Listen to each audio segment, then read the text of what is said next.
خوش قسمتی سے بچوں، ہم آپ کو سندباد جہازی کی آگے کا سفر سناتے ہیں۔ خوش قسمتی سے اس کو میری خبر بھی نہ ہوئی۔ رخ کو میرے دیکھتے ہی دیکھتے اس نے جھپٹا مارا اور کوئی بڑی لمبی سی کالی چیز پنجوں میں دبا کر اڑ گیا۔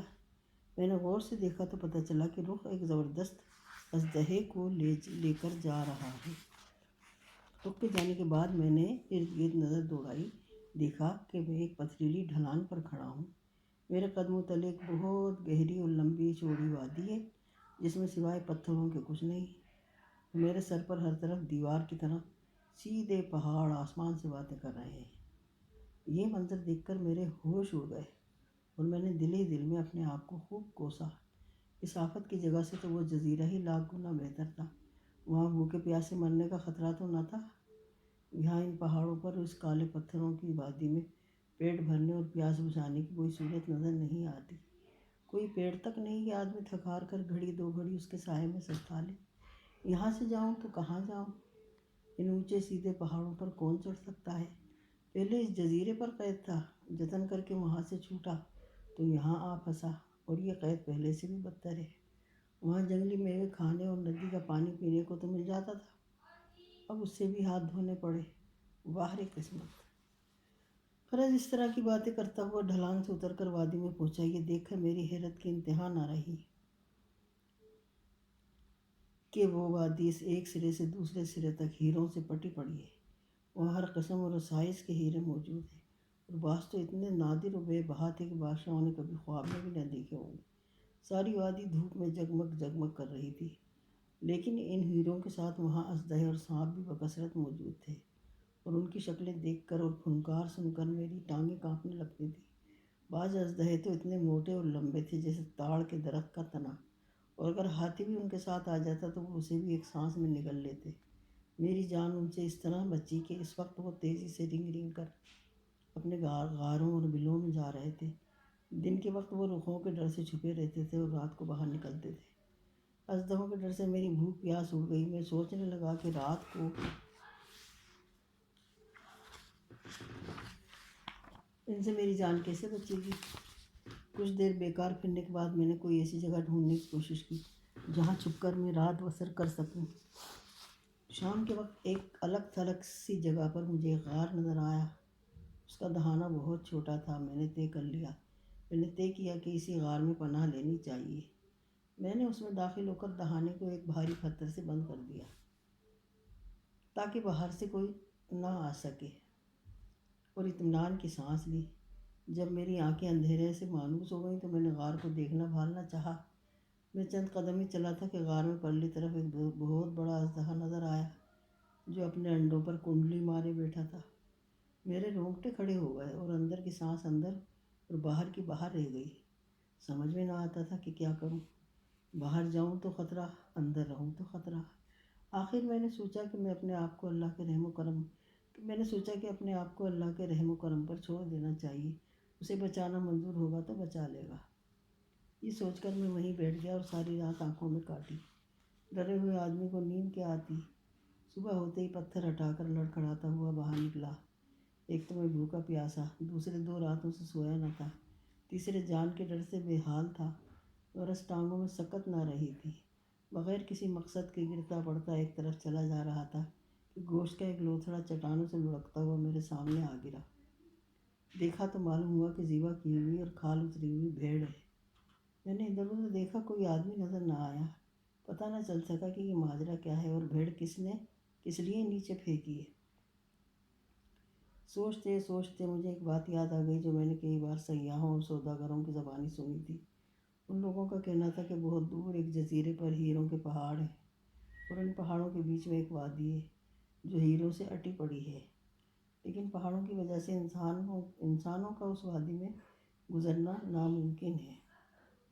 اگر بالفرض محال کوئی وہاں پہنچ بھی جائے تو وادی میں رہنے والے اژدہوں سے جان نہیں بچا سکتا۔ چنانچہ سوداگروں نے وادی سے ہیرے حاصل کرنے کی ایک انوکھی ترکیب نکالی۔ وہ دن کے وقت بھیڑ ذبح کر کے کھال اتار کے پہاڑ سے نیچے وادی میں پھینک دیتے ہیں۔ جب وہ بھیڑ نیچے گرتی ہے تو ہیرے نرم نرم اور تر گوشت میں پھنس جاتے ہیں۔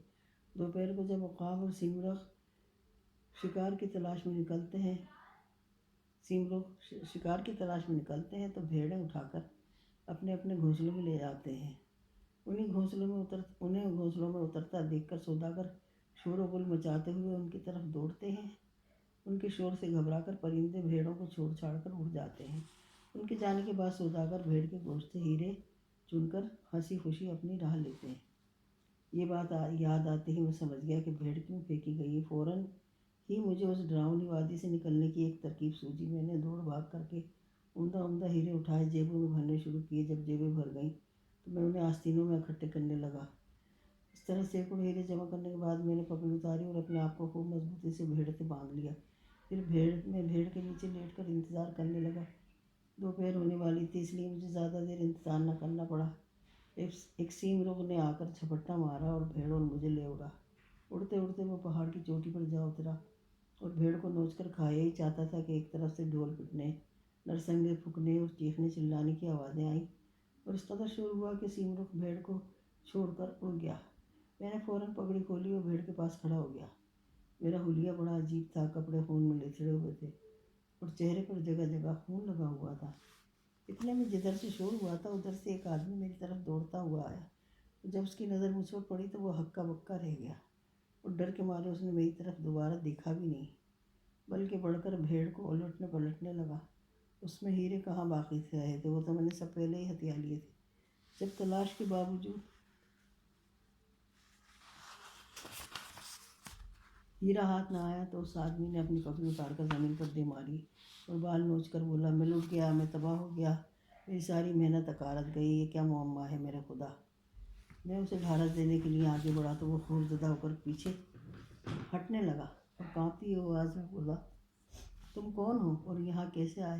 میں نے جواب دیا، صاحب مجھ سے ڈرنے کی ضرورت نہیں، میں کوئی جھین بھوت نہیں بلکہ آپ ہی کی طرح کا انسان ہوں۔ سوداگری میرا پیشہ ہے۔ اگر آپ میرے اس پہاڑ پر پہنچنے کا قصہ سنیں تو دنگ رہ جائیں گے اور کہیں گے کہ واقعی ایسی باتیں تو کبھی خواب میں بھی نہیں دیکھی۔ میرا قصہ انتہائی حیرت انگیز ہے، لیکن اس سے پہلے میں اسے بیان کروں، آپ میری طرف سے تحفے کے طور پر یہ ہیرے قبول فرمائیے جو میں نے اژدہوں کی وادی سے چن کر لایا۔ یہ کہہ کر میں نے بہت سے قیمتی ہیرے اسے پیش کیے۔ وہ ان کی چمک دمک اور وزن اور خوبصورتی دیکھ کر حیران رہ گیا اور مجھے دعائیں دینے لگا۔ ابھی ہم باتیں کر رہے تھے کہ سوداگر کے اور ساتھی بھی آ پہنچے۔ ان سب نے میرے گرد مجمع لگا لیا اور میری کہانی سننے لگے۔ پورا قصہ سن کر انہیں بڑا اچنبھا ہوا اور بولے، سچ ہے، جسے اللہ بچانا چاہے اس کا کوئی بال بیکا نہیں کر سکتا۔ تم پر اللہ کا خاص کرم ہے، ورنہ ہم نے تو آج تک کسی آدمی کو ہیروں کی وادی میں جاتے اور زندہ سلامت لوٹ کر آتے نہ دیکھا نہ سنا۔ اس کے بعد وہ مجھے اپنے ساتھ اپنے خیمے میں لے گئے، جہاں انہوں نے میری خوب خاطر تواضع کی۔ میں نے بھی پیٹ بھر کر کھانا کھایا اور پھر لمبی تان کر سو گیا۔ اگلی صبح ہم وہاں سے روانہ ہوئے اور پہاڑوں سفر کرتے ہوئے آخر سمندر کے کنارے پہنچ گئے۔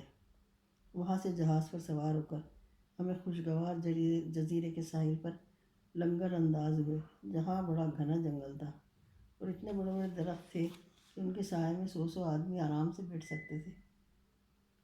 کافور انہی درختوں سے حاصل کیا جاتا ہے۔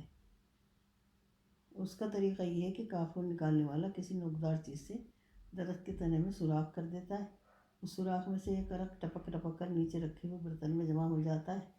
اس عرق کی جمی ہوئی شکل کو کافور کہتے ہیں۔ اس جزیرے میں گینڈا بھی پایا جاتا ہے جو کرگدن کے نام سے بھی مشہور ہے۔